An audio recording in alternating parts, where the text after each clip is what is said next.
Fizeram os filhos de Israel o que era mal perante o Senhor. Por isso o Senhor os entregou nas mãos dos midianitas por 7 anos. Prevaleceu o domínio dos midianitas sobre Israel. Os midianitas estão governando sobre Israel, estão escravizando o povo de Israel. Porque esse domínio dos midianitas era terrível. Desde quando vai seguindo, a gente vê que cada vez que Israel semeava, esse capítulo, versículo 3, os midianitas e os amalequitas, como também os povos do Oriente, aqui todo mundo, era festa. Quando Israel ia lá, preparava a terra e semeava, os midianitas vinham e acabavam com tudo.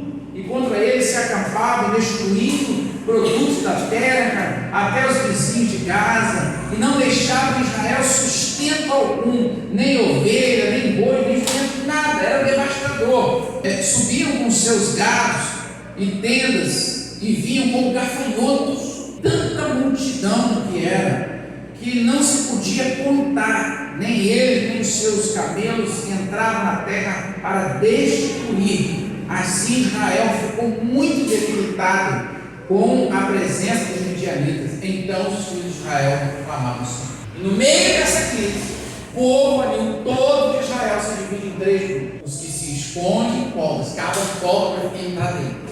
Outros que entram nas cavernas. Você encontrava uma caverninha pronta, entrava lá e ficava lá, né? Um pouquinho mais esperto que o outro, né? O outro ia cavar a cova para entrar. Esse buscava uma caverna e se escondia.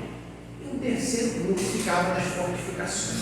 E aí, quando a gente analisa isso aqui, a gente percebe que é muito interessante. Por que é muito interessante? Porque nós, quando vivemos nesse mundo, vivemos períodos de crises, né? Passamos situações, né? Às vezes difíceis, situações em que as coisas fogem do controle. E aí, a gente olha para isso aqui e vê que esses 3 grupos que se formou em Israel não é muito diferente hoje do comportamento das pessoas. Não mudaram. O comportamento das pessoas continua sendo muito parecido com esse grupo, com essas pessoas aqui. No meio da crise nós vemos pessoas assim. Nós vamos no meio da crise, nós percebemos que existem também esses 3 grupos de pessoas. Pessoas que se escondem, que cavam na cova para ficar dentro do período de crise. Quem são essas? São aquelas que já se dizem assim: estou morto. Quem entra na cova? Ninguém se considera que é morto. Cova é para quê? Cova é para morto. É aquela pessoa que já não tem, diante da crise, ela não tem nenhuma resistência. Ela se entrega, já no primeiro momento, ela diz: acabou, eu sei que isso é o fim, eu vou morrer nele.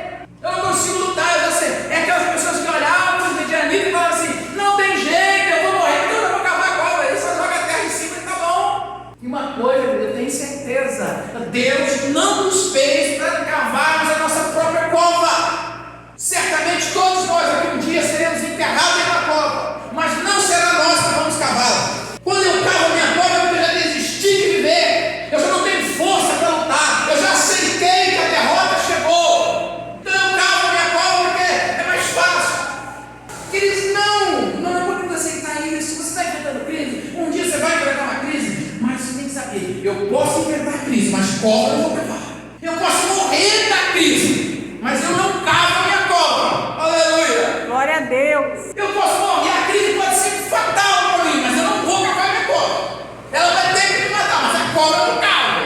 E aí, agora eu vou morrer, eu vou cavar a cova. Não, mesmo que for uma crise provocada por você, não aceite cavar a sua cova. Deus te fez para você lutar, e lutar para vencer, ainda que você morra. Todos os homens que nós vemos como heróis da fé, se você vai ler no livro de Hebreus, tem uma lista de heróis da fé. Todos eles morreram. E teve uns que morreram de jeito terrível. O profeta Isaías foi cerrado no meio. Ele foi derrotado? Não. Ele morreu lutando pela causa, pelo chamado dele, pela obra de Deus, pelo ministério profético dele. Vencedor. Vencedor. Chamado por Deus. Você é. Você tem Cristo como Senhor e Salvador. Você é chamado por Deus. Você é chamado para ser um vencedor. Você não vai cavar a tua cova, porque Deus não te chamou para isso.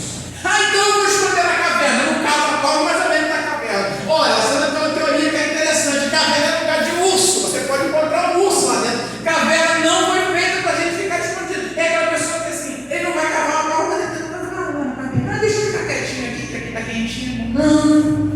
Muitas vezes durante a nossa vida, nas crises, é um lugar que a maioria dos crentes está, na caverna. É aquela pessoa que passa por um problema, que passa por uma crise, que ela deixa de buscar Deus. Que ela diz, eu me ouve, eu não quero saber de mim, eu não quero fazer nada, não sei o que lá. Ele começa a murmurar, e ele vai para a caverna. Ele não pecou, ele não fez o buraco, mas ele está dentro do buraco também. Ele só encontrou um buraco pronto, ele só foi mais esperto do que o outro. Mas você pode estar na mesma. Ele já entregou, ele não tem força para sair de lá, para olhar para o inimigo e falar assim: eu vou morrer lutando, mas eu não aceito ficar dentro da caverna esperando a morte chegar. As coisas ficam tão difíceis, mas querido, às vezes as coisas não são fáceis. E não tem uma explicação. Vai dizer para vocês: não, se você fizer isso, vai ter uma coisa fácil. Não, isso é mentira. Quem vive contando essa história por aí, não, se você fizer essa fórmula mágica aqui, essa oração aqui, e se você fizer essa campanha aqui, de não sei quanto dia, tudo vai mudar na sua vida agora, a partir de agora, você vai estar para isso. Mentira, não é assim. A vida aqui não é fácil, mas é possível nós vivermos bem, porque Jesus disse: eu vim para que tenha vida e vida plena. Não esconde caverna. A crise estabeleceu, as coisas são difíceis, tinha o controle, o inimigo está mais forte que você em algum momento. Não, eu vou lutar. Aí vamos para o terceiro grupo. E diz que o terceiro grupo era de pessoas que ficavam nas fortificações. Eles estavam com medo também? Estava. Quem não ia estar? Um exército terrível que era os midianitas. Eles eram demoniados, eles eram poderosos, eles eram fortes. Quem não tivesse medo é que era maluco.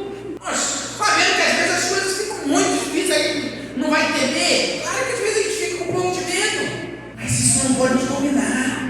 Eu tenho que, diante disso, diante das situações críticas, diante daquilo que está fora do meu controle, eu tenho que criar uma estratégia. Qual foi a estratégia desse terceiro grupo? Eu vou ficar nas fortificações, e de lá eu tenho uma visão diferente. Eu tenho uma visão privilegiada. Eu vou olhar com outro ângulo. Isso é aquela pessoa que, no meio da crise, ela procura olhar as coisas com outros olhos. Ela tenta, no meio de tudo aquilo que está enfrentando, ver alguma possibilidade de sobreviver. Quem fazia parte desse grupo das fortificações?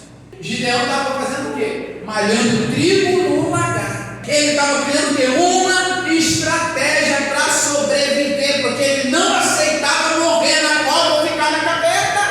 Eu não vou morrer. A crise não vai me matar. Os midianitas não vão me encontrar. Eu vou sobreviver. Em algum momento as coisas vão mudar. Eu vou ser como aqueles que estão nas fortificações. Eles estavam olhando, eles estavam vendo tudo que estava acontecendo assim como os outros, mas eles tinham um olhar diferente, porque estavam num lugar diferente. Aonde? Qualquer lugar diferente que eu possa estar, na presença de Deus. Qual é a fortificação que nós podemos estar onde? Jesus, é na presença dele, é com ele, é uma aliança profunda com Deus, é buscando a Deus, é orando a Deus, é servindo a Deus.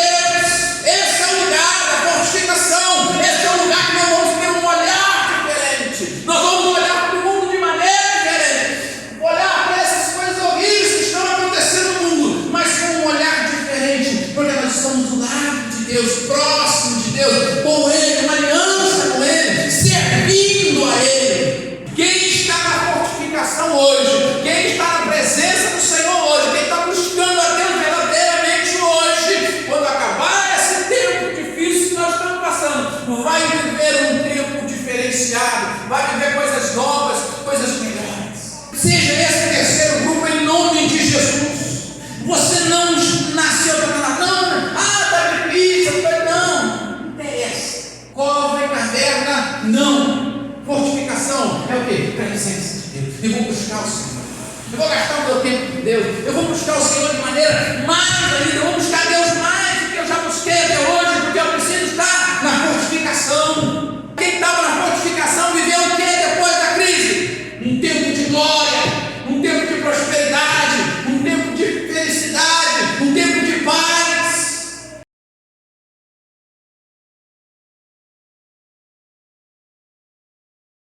Você